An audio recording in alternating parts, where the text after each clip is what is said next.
Chapter 338, Hela. Little Cow Cafe served the working-class folks of the nearby streets, offering them affordable breakfast and lunch options. Even amidst the bustling night market, patrons could enjoy a hearty and satisfying meal for just $1. Many individuals with modest incomes, such as motel attendants, restaurant handymen, and cleaning staff earning between 60 to 80 per month, frequented the cafe either alone or with their families every couple of weeks to treat themselves.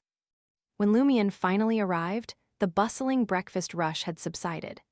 The cafe had only a handful of customers, and the staff seemed somewhat fatigued, lacking any enthusiasm.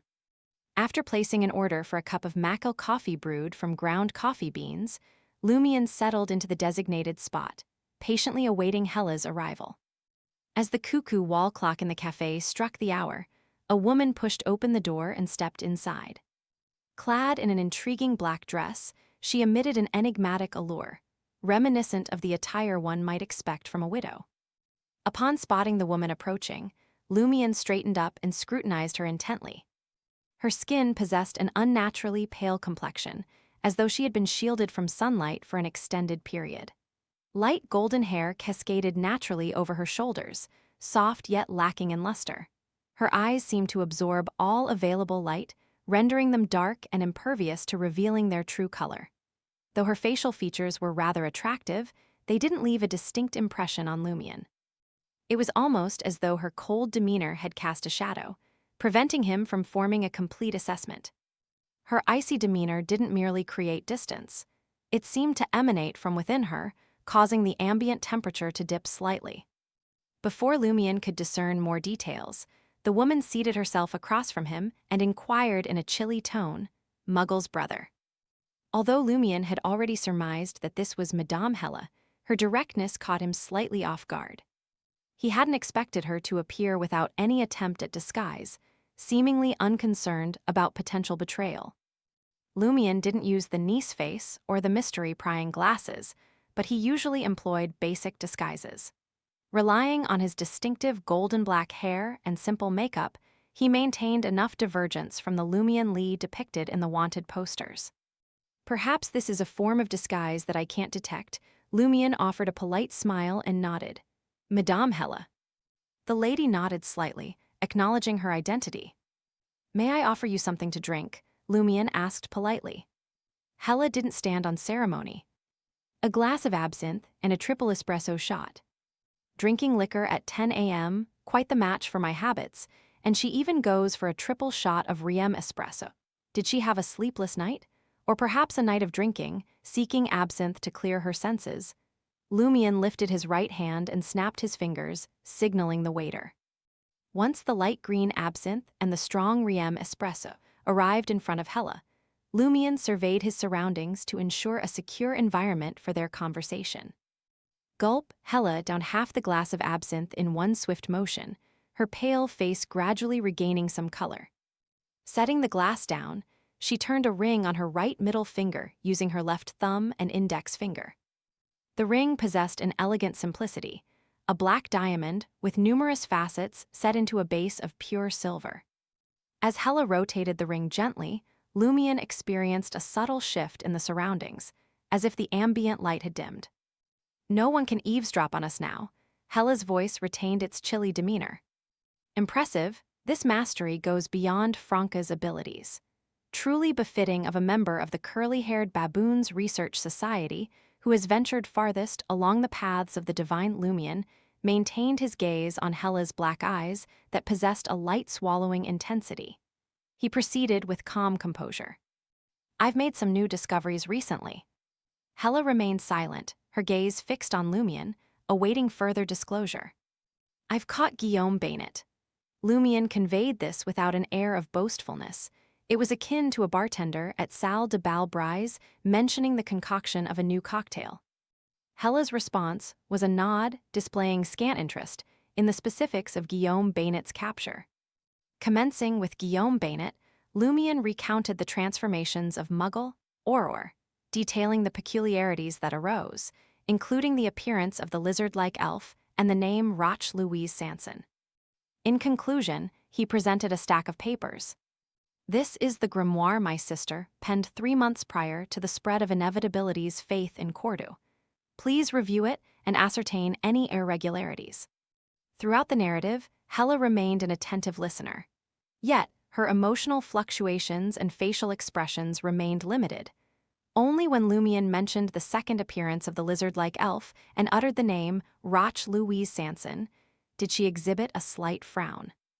Hela, who had maintained silence, swiftly perused the grimoire, her pace almost supernatural, as though she could glean mystical insights from its pages with each flip, detecting any anomalies.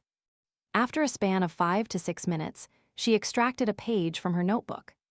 It bore the soul summoning spell that Auror had documented.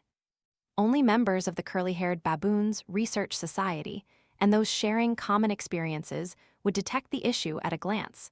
Lumion found himself stirred by a sudden wave of emotion. Hela raised the absinthe once more, finishing the rest of the dreamy green liquid in a single gulp. After finishing it, she turned her gaze to Lumion and spoke. "What are your thoughts on the matter of the lizard-like elf? I've heard rumors that heaven has banished a group of elves in recent times. Among them are some who bear resemblance to diaphanous lizards," Lumion responded. He refrained from delving into the symbolic interpretations that Mr. Poet had provided, instead opting to present the account provided by the official investigator, Ryan. Hela's complexion took on a slightly rosier hue, the chill in her demeanor diminishing. "I possess certain insights into these elves and have conducted a degree of study on them. They were not banished from heaven. It's plausible that they originated from an alternate realm. Aligning certain folklore and events in the alternate realm, coupled with the passage of time, may have allowed elements from the alternate realm to permeate the spirit world and enter our world. At present, this is a hypothesis I personally have. I haven't substantiated it as yet.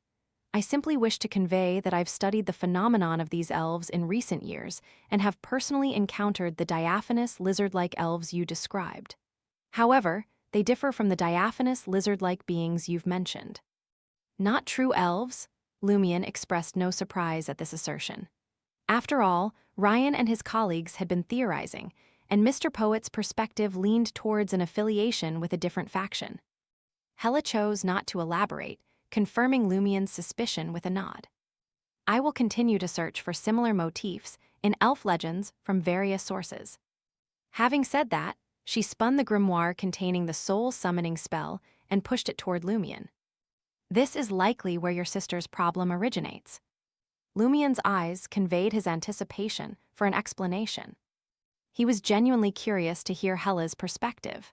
However, he didn't expect her to reveal the most closely guarded secret of the curly-haired baboons research society, as Franca had done. Hela's tone remained as cold as ice as she began. "I've had numerous interactions with your sister and have discerned that she had been grappling with psychological turmoil rooted in her original family. Something is amiss with her biological family. Consequently, your sister had no recourse but to distance herself from them and seek refuge in the border village. It mirrors your gradual realization of Cordu's growing abnormality, prompting your desire to escape. That's why I directed your attention to this avenue of investigation. And should one employ the soul-summoning spell detailed in this notebook upon themselves, it's highly likely that your sister's psychological distress will escalate into a mental ailment, potentially leading to true dissociation of her personality." Lumion pondered for a moment before inquiring, "Are you suggesting that Roch Louise Sanson is a dissociated persona of my sister? That the foundation of Inevitability's faith originates from her biological family?" This deduction, while refraining from disclosing the most guarded secret of the curly-haired baboons research society, seemed to be the most logical conclusion. Yet, Madame Magician had also entertained the notion of dissociative identity disorder as one potential cause. Hela took a sip of her triple-shot Riem espresso. The situation might be more complicated than a case of dissociative identity disorder. There seems to be some bizarre mystical phenomenon involved. That, however, remains contingent upon your future investigations. Lumion acknowledged her response with a nod and posed his question with a serious demeanor. "Is there any issue with the April Fool's member who sold the soul summoning spell to my sister. Did they foresee a scenario involving dissociative identity disorder? Hela remained silent for a few seconds before responding. It's suspicious, but I cannot definitively be sure. I intend to probe further, although it might take a considerable duration of time. As you're aware, the organizational structure of the Research Society is quite informal, and my connections with the individuals from April Fools are limited. I understand. Lumion had heard a similar sentiment from Franca. Hela glanced at him and pondered for a moment. In reality, you are the most suitable candidate to investigate this matter. Unfortunately, you lack the necessary prerequisites. Why do you say that? Lumion questioned, genuine surprise lacing his words. For someone known for wit and mischief in Cordu, the prospect of heading the investigation was unexpected. He had assumed that his role would merely entail supporting Franca. Hela's tone retained its chilliness. If you possessed a beyonder power to physically alter your appearance, you could transform into Muggle and participate in various Research Society gatherings as her. Then, when the occasion arises, you could observe any April Fool's member who reacts oddly to Muggle's presence and displays signs of abnormal behavior. You could even employ yourself as bait to draw out any individual harboring hidden motives. Me assuming Auror and using the code name Muggle to become a member of the curly-haired Baboons Research Society. Lumion had never envisioned such a scenario. His brow furrowed as he remarked, "Can I really pull off being my sister even with a transformation item, especially within your Research Society?" He wasn't familiar with their world and its intricacies.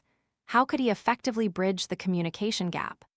Just a sentence or two could potentially blow his cover.